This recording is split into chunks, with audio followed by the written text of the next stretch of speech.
வணக்கம். சற்று முன் கிடைக்கப்பெற்ற மிக முக்கியமான செய்தி ஒன்று வெளியாகி உள்ளது. காலையில் சசிகலாவிற்கு வந்த நல்ல செய்தி. அனைத்திந்திய அண்ணா திராவிட முன்னேற்ற கழகத்தில் உள்ள முக்கியமான நிர்வாகிகள் தனது ஆதரவாளர்களுடன் சுமார் 20,000 பேர் சசிகலாவின் கட்சியில் இணைந்துள்ளனர். எடப்பாடி பழனிசாமி அவர்கள் அதிர்ச்சியடைந்துள்ளார். நண்பர்களே, இந்த வீடியோவிற்கு ஒரே ஒரு லைக் மற்றும் சப்ஸ்கிரைப் பண்ணிருங்க. அதாவது கடந்த 5 ஆண்டுகளாக அதிமுகவில் நிலவும் உட்கட்சி மோதல்கள், பிரச்சனைகள் அனைத்திற்கும் தற்பொழுது தீர்வாக எடப்பாடி பழனிசாமி அவர்கள் இந்த தேர்தலில் வெற்றியடைந்தால் மட்டும்தான் முழுவதுமாக அதிமுகவை அவர் கைப்பற்றியதாக கருதப்படும். ஆனால் கட்சியின் வேலைகள், உட்கட்டமைப்புகள் அனைத்தும் எடப்பாடி பழனிசாமி அவர்களுக்கு எதிராகவே இருக்கக்கூடிய காரணத்தினால் தற்பொழுது மக்கள் மத்தியில் கடுமையான அதிருப்தியும் இருக்கிறது.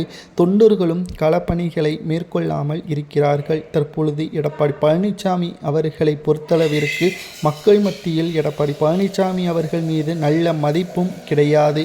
அதே சமயம் மக்களும் எடப்பாடி பழனிசாமி அவர்கள் பிரச்சாரத்தின் பொழுது 300 ரூபாய் கொடுப்பதாக மட்டும் அறிவித்துவிட்டு அதை பெற்றுக்கொண்டு அங்கிருந்து பாதியிலேயே கிளம்பி விடுகிறார்கள். எடப்பாடி பழனிசாமி அவர்களை பொறுத்தளவிற்கு மிகப்பெரிய அளவிலான தோல்வி இந்த தேர்தலில் அமையப்போவது உறுதிதான் என்ற தகவலும் தற்பொழுது வெளியாகியுள்ளது.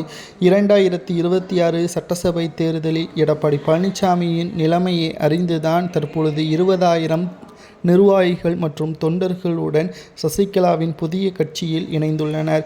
ஏனென்றால் வருகின்ற எதிர்காலம் எடப்பாடியை நம்பி அதிமுக கிடையாது. சசிகலா எப்போ வேண்டுமானாலும் அதிமுகவில் உள்ள மிக முக்கியமான நிர்வாகிகளை தன் பக்கம் இழுத்து வருவார்கள் என்பதை நன்கு அறிந்துதான் எடப்பாடி பழனிசாமி அவர்கள் தற்பொழுது செயல்பாடுகள் தவறாக இருக்கக்கூடிய காரணத்தினால் மக்கள் மத்தியில் அதிருப்தியும் நிலவி வருகிறது. அனைத்து இந்திய அண்ணா திராவிட முன்னேற்ற கழகத்தின் செயல்பாடுகள் தற்பொழுது மிகவும் மோசமாகவும், களத்தில் வேட்பாளர் சிட்டிங் எம்எல்ஏக்கள் 30 பேருக்கு வாய்ப்புகள் வழங்கப்படாமல் பாஜகவின் கைக்கூலியாக எடப்பாடி பழனிசாமி அவர்கள் செயல்படுவதாகவும் பல்வேறு குற்றச்சாட்டுகள் முன்வைக்கப்பட்டு வருகிறது.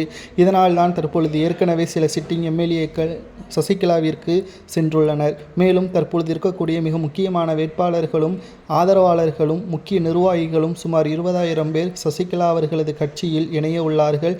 தற்பொழுது பேச்சுவார்த்தையும் நடைபெற்று வருகிறது. சசிகலா கட்சியில் இணைந்து விட்டால் அடுத்து என்ன நடக்கும் என்று பார்க்கும் பொழுது அதிமுகவின் ஒட்டுமொத்தமான கட்டமைப்பும் சுக்குநூறாக உடையும். தென் மாவட்டங்களில் அதிமுக ஒருபோதும் வெற்றியடையாது. சசிகலா அவர்களது கட்சியும் அவரது கூட்டணியும் தான் வெற்றியடைவதற்கு வாய்ப்புகள் இருக்கும். இல்லை என்றால் ஓட்டுக்கள் பிரிந்து மெஜாரிட்டியை இழக்கக்கூடிய நிலைமையும் உருவாகும்.